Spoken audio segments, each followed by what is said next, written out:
মানে আমি তোমায় সকাল সকাল কোন অলক্ষণে কথা বললাম রানী? আমি তো কিছুই বুঝতে পারছি না। বললেন না, অলক্ষণে কথা বললেন না। ভুলে যাবেন না, আমি আপনার রানী, এই কৃষ্ণনগরের রানী। আমি তো তোমায় একটু কোনো কথা নয়, নিজের কাজ নিজে করুন, বুঝলেন? অন্দরমহলে আমার অনেক কাজ আছে। নিজের কাজ নিজে করব? আমি তোমার স্বামী, আমি তোমার কাছে এইটুকু আবদার করতে পারি না? হ্যাঁ,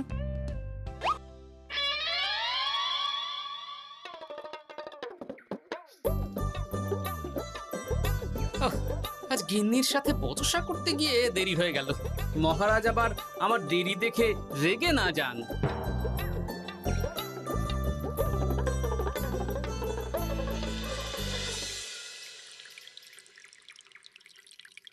হ্যাঁ, তুমি কথাটা খুব একটা মন্দ বলনি মন্ত্রী। এতে রাজ্যবাসীরও উপকার হবে, আর রাজকোষেরও খুব একটা চাপ পড়বে না। তাহলে মহারাজ সব ঘরে ঘরে এই বার্তা পৌঁছে দিই। কি এত বড় সাহস তোমার? আমার মুখে মুখে কথা বলছো? যাও, বেরিয়ে যাও বলছি আমার চোখের সামনে থেকে। তোমায় আর দেখতে চাই না। আমি আবার কি বললাম মহারাজ? কি বললে মানে? কি বলতে বাকি রাখলে শুনি? বলছিলাম কি, অপরাধ নেবেন না মহারাজ, সেনাপতি তো। চুপ, একদম চুপ।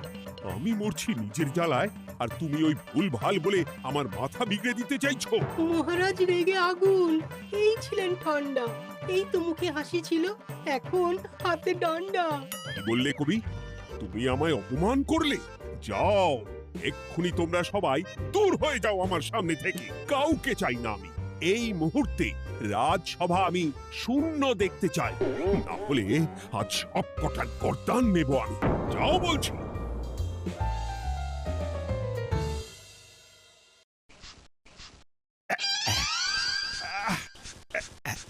আহা, একটু শান্তি হলো। ভেবেছিলাম রাজসভায় করব তাই রে নাই রে, রাজা দিলেন ঘাড় ধাক্কা, এখন সবাই বাইরে। সে তো তোমার জন্য, তুমিই তো বেমক্কা একটা এমন কবিতা বললে। আহ, কেন এইভাবে চড়ছেন মন্ত্রী মশাই? দোষ তো আপনারও। আপনি তো কি একটা বলে রাজা মশাইয়ের মাথা গরম করে দিলেন। আমি আবার কি বলেছি? আরে মহারাজ তো সেনাপতির ওপর রেগে গেলেন। আরে বাবা, আমি আবার কি করলাম? পণ্ডিত মশাই কি সব বলে দিলেন, তখনই তো মহারাজ। এই আমার নামে একটা অসাধু বাক্য বললেই আমি কিন্তু। একই কাণ্ড! কৃষ্ণনগর রাজসভার সভারত্নরা বাইরে বের হয়ে কি মহা হট্টগোল শুরু করলেন। মহারাজ সবাইকে একসাথে ঘাড় ধাক্কা দিয়েছে। ওরে বাবা, এতগুলো ঘাড়ে রাজামশাই একসাথে ধাক্কা দিলেন কিভাবে? আচ্ছা, দোষটা কে করলো? দোষ করেছে ও, দোষ করেছে ও। দোষ করেছে ও। দোষ করেছে ও। এবারেও কেউ একমত হতে পারলেন না কে দোষ করেছে। আচ্ছা বেশ, কি হয়েছে কেউ একটা খুলে বলুন দেখি। আমি বলছি, মহারাজ বেশ খোশ মেজাজি ছিলেন, কিন্তু হঠাৎ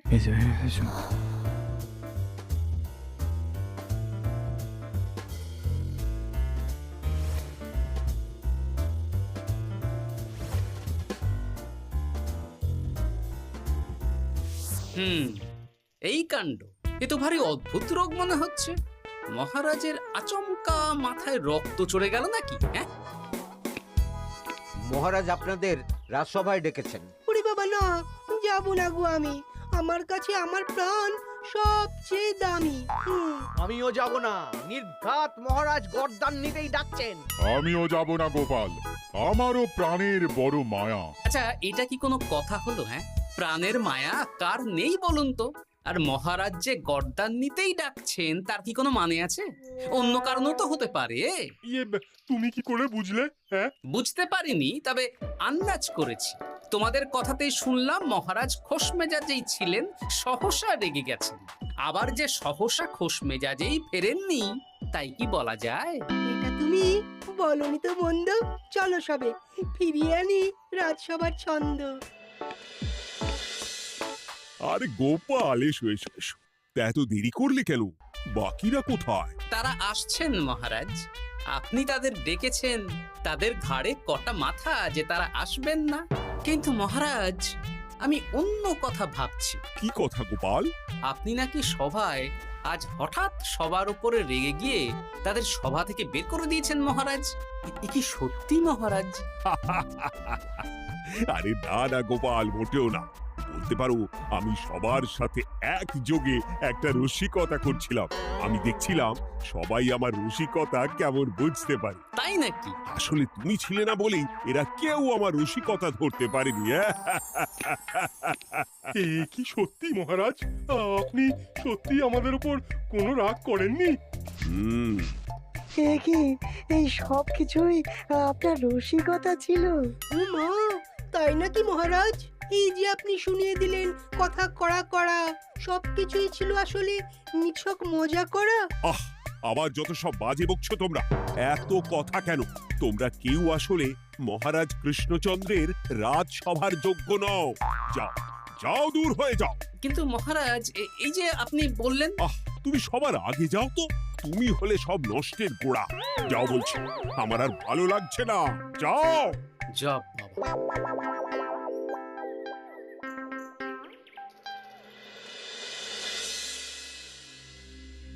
কি বুঝছেন? না না না, আমি তো সবই ঠিক দেখছি রানীমা। হ্যাঁ, এটা ঠিক যে নারীর গতি কিঞ্চিত চঞ্চল বটে, তবে তা তো হতেই পারে। বাকি সবটাই ঠিকই আছে। তাহলে এমন হচ্ছে কেন? মহারাজ এইভাবে যখন তখন রেগে যাচ্ছেন কেন?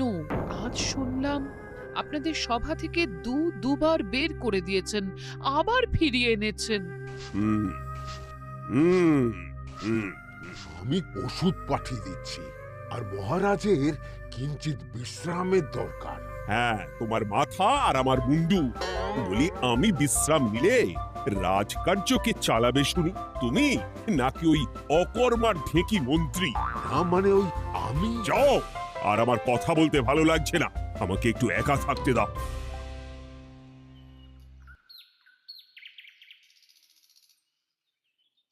ব্যাপারটা কি বুঝলে গোপাল? রাজবৈদ্য তো মহারাজকে দেখতে রাজবাড়িতে গেছেন। কি মনে হয়? গতকালও আমি যখন বাগানে গেলাম,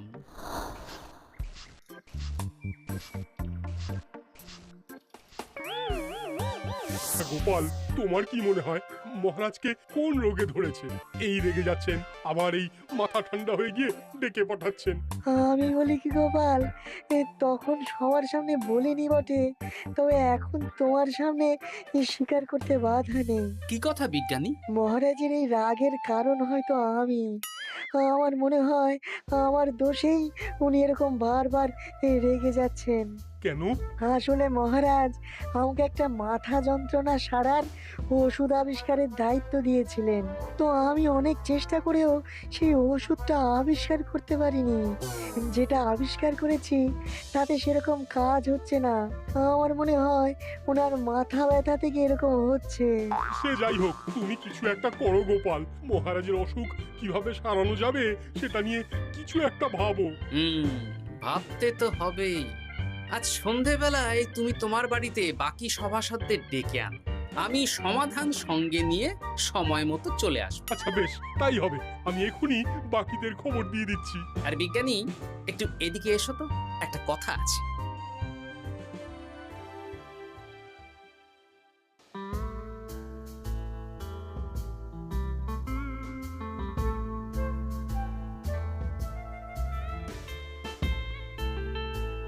গো, বলি এইভাবে ঘুরলে কি মহারাজের ব্যামো সেরে যাবে? তা সারবে না।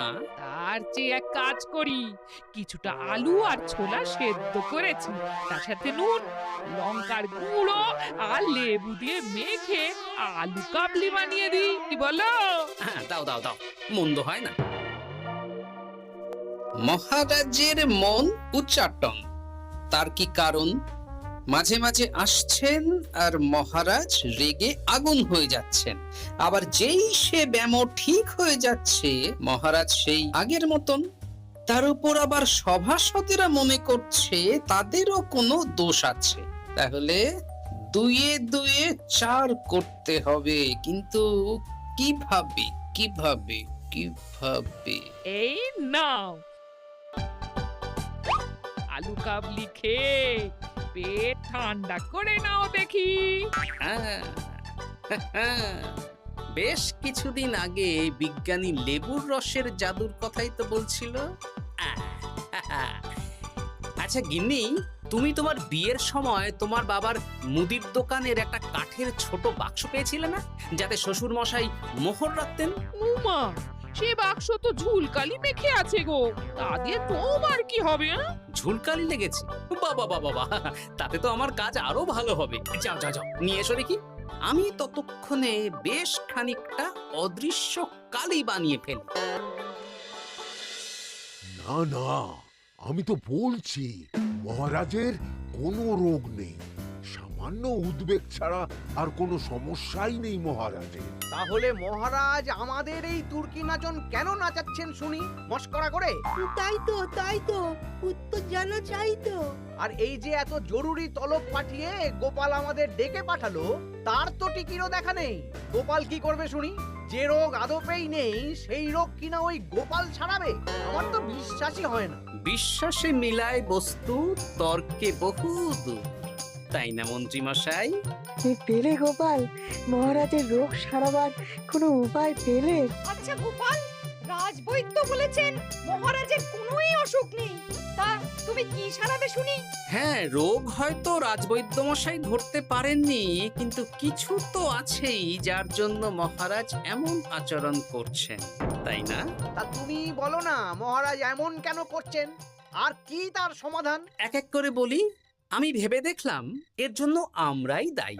বলো কি? আমরা সবাই কোনো না কোনো সময়ই মহারাজের রাগের কারণ হয়েছি, তাকে আঘাত দিয়েছি, বিষণ্ণ করেছি। ইচ্ছে করে করিনি হয়তো, কিন্তু করেছি। আর মহারাজ সেই সব কথা বুকে চাপা দিয়ে রেখেছেন। তুমি বলতে চাইছো অতীতে সেই সব ভুলের কারণেই মহারাজ এমন করছেন? আমার তো তাই মনে হয় সেনাপতি। আচ্ছা, তর্কের খাতিরে যদি তাই ধরে নি, তাহলে এখন আমাদের কি করণীয়? আমরা তো কাল যন্ত্রে চেপে অতীতে ফিরে যেতে পারবো না যে সেই সব ভুলগুলো শুধরে দেব। তা হয়তো হবে না, কিন্তু কিংকর্তব্য বিমূঢ় বাবার আদেশ যদি মানি, তাহলে এই সমস্যার সমাধান সম্ভব মন্ত্রী মশাই। কি বললে? ত্রিকালজ্ঞ বাবা কিংকর্তব্য বিমূঢ়, সে আবার কি গোপাল? আছেন একজন জ্ঞানী ব্যক্তি, আমার খুব পরিচিত। তার দেওয়া একটা উপদেশ আমার জানা আছে। আমার বিশ্বাস তাতে মহারাজের এই সমস্যার সমাধান হয়ে যাবে। কি করে শুনি? এই কালি হলো অদৃশ্য কালি। কলম দিয়ে অদৃশ্য কালিতে কাগজের উপর লিখতে হবে। কি লিখতে হবে? লিখতে হবে যে মহারাজের সাথে অতি সাম্প্রতিক কালে আমরা যা যা অন্যায় করেছি তাই লিখতে হবে। কোনো মিথ্যে কথা লেখা যাবে না। তবে চিন্তা নেই, অদৃশ্য কালি, ফলে কেউ কারো লেখা পড়তে পারবে না। এইবার এই কাগজ ভাঁজ করে ফেলে দিতে হবে এই বাক্সে। বাক্সে তালা, তার চাবি থাকবে মন্ত্রী মশাইয়ের কাছে। আবার আমার কাছে কেন? পরে যাতে কোনো সন্দেহ না করেন, যা সন্দেহবাতিক মৌন আপনার। বললে এইবার এই বাক্স সারা রাত নদীর ধারে বটতলায় পড়ে থাকবে, চাঁদের আলো পান করবে। তারপর সকালে আমরা সবার সামনে এই বাক্স ফেলে দেব নদীর জলে। সবার অন্যায় সারা রাত চাঁদের আলো পান করে শুদ্ধ হয়ে ভেসে যাবে নদীর জলে। ব্যাস ব্যাস, আমরা সবাই পাপ মুক্ত হয়ে যাব। একদম সবাই শুদ্ধ হয়ে যাব, আর মহারাজের ব্যায়ামও সেরে যাবে। কিন্তু তুমি কোনো চালাকি করছো না তো গোপাল? অদৃশ্য কালিতে লেখার সাথে আমি আর কোন চালাকি করব মন্ত্রী মশাই? দেখুন, আমি একটা কাগজে লিখছি। কি কিছু বোঝা যাচ্ছে? সত্যি তো কিছু বোঝা যাচ্ছে না যে আদৌ কিছু লেখা হয়েছে কি হয়নি। তাহলে লেখা শুরু করা যাক। এক এক করে লিখুন আর কাগজ ভাঁজ করে বাক্সে ভরে দিন। আর হ্যাঁ, একদম মিথ্যে কথা লিখবেন না, তাহলে কিন্তু লেখাগুলো অদৃশ্য থাকবে না, ফুটে উঠবে। আচ্ছা গোপাল, বুঝেছি। কলম কালি মন, লেখে 3 জন। মিথ্যে কথা লিখে দিলেই ঘটবে অঘটন। আমি বাক্সটা নদীর পাড়ে সঠিক জায়গায় রেখে আসব। তারপর কাল সকালে সবাই মিলে এই বাক্স ফেলে দেব নদীর জলে। ঠিক আছে?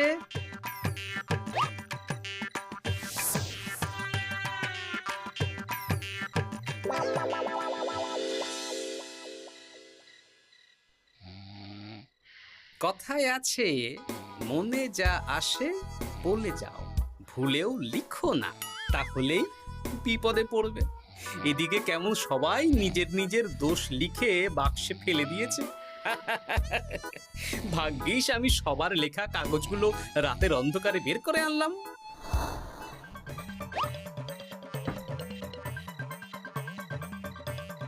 এইবার এই কাগজগুলো ঢুকিয়ে দিলেই কেল্লা ফতে।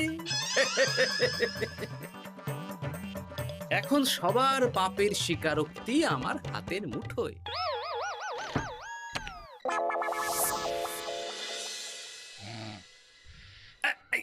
আরে, ও মা গো, ও বাবা গো, অগিনি বলি, নাক ডেকে তো ঘুমোচ্ছ, আর পিঠটা একটু চুলকিয়ে দাও দেখি।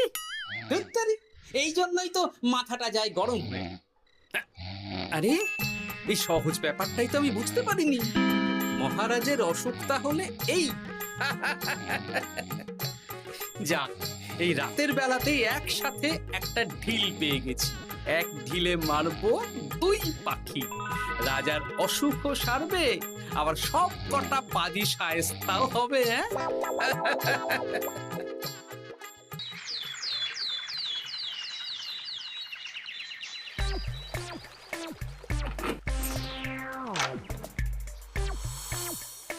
কি এইবার শান্তি হয়েছে তো মন্ত্রী মশাই? যেমন অদৃশ্য লেখা ছিল সেরকমই আছে তো? কিন্তু এতে কি মহারাজের রোগ সেরে যাবে? যাবে না মানে? মনে করুন সেরে গেছে।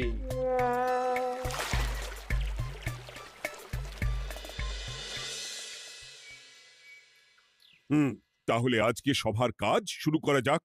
ক্ষমা করবেন মহারাজ, সবার কাজ শুরু করার আগে একটা দরকারি কাজ আগে করা দরকার। না হলে আবার কখন আপনি আমাদের কারো উপর রেগে যাবেন আর আমাদের সভা থেকে তাড়িয়ে দেবেন তার তো ঠিক নেই, তাই না?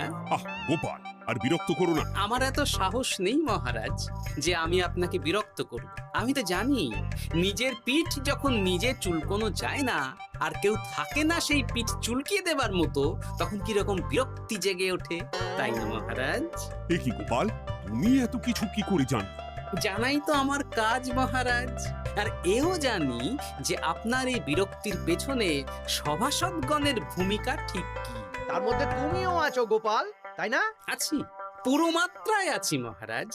তবে হ্যাঁ, আমি কিন্তু তাই বলে রাজকোষের হিসেবে গোলমাল করে মহারাজের কোপের কারণ হইনি মন্ত্রী মশাই। এটা কি গোপাল আন্দাজে বলছে? না হলে কাল অদৃশ্য কালিতে আমি কি লিখেছি সেটা জানলো কি করে? আমি যা লিখেছি সেটাও কি গোপাল পড়ে ফেলেছে নাকি? যাকে পড়লেই বাকি, সব লেখা তো ওই নদীর জলে ভেসে গেছে। আমি যে লিখেছি তার প্রমাণ কি? তবে আর চিন্তা নেই মহারাজ, সমস্যার সমাধান হয়ে গেছে। এখন থেকে আপনি যতক্ষণ রাজসভায় থাকবেন, প্রথমে মন্ত্রী মশাই, তারপর পণ্ডিত মশাই, আর তারপর রাজবৈদ্য পালা করে আপনার পিঠ চুলকে দেবে। কেন আমি কেন চুলকে দেব? না দিলে যে আপনার কপালে অনেক বড় শাস্তি ঝুলছে মন্ত্রী মশাই। রাজকোষে যে জালিয়াতি আপনি করেছেন তার স্বীকারোক্তি আমি হাজির করব যে মহারাজের সামনে।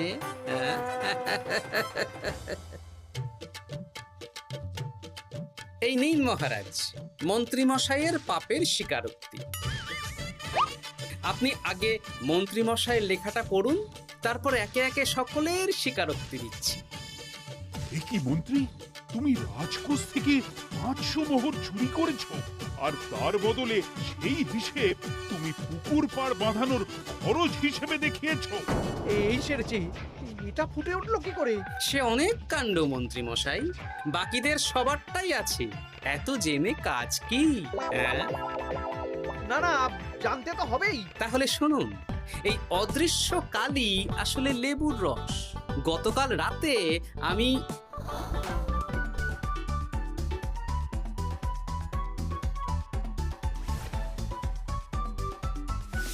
এবার লেবুর রসে অদৃশ্য লেখা কেন বা কিভাবে ফুটে উঠলো সেটা বিজ্ঞানী বোঝাবে। লেবুর রসে লেখা আগুনের তাপে ধরলে ফুটে ওঠে, কারণ লেবুর রসে থাকা অম্ল কাগজের সাথে থাকা শ্বেতসারের সাথে বিক্রিয়া করে এবং তাপ পেলে সেই বিক্রিয়া দ্রুত হয়ে কাগজের শ্বেতসার রাসায়নিকভাবে পরিবর্তিত হয়ে গাঢ় রং ধারণ করে। অনেক দিন আগে বিজ্ঞানীর কাছে ব্যাপারটা জেনেছিলাম, আজ কাজে করে দেখালাম। এবার মন্ত্রী মশাই দেখুন, মহারাজের সেবা করা ভালো না তার বদলে চাবুক খাওয়া ভালো।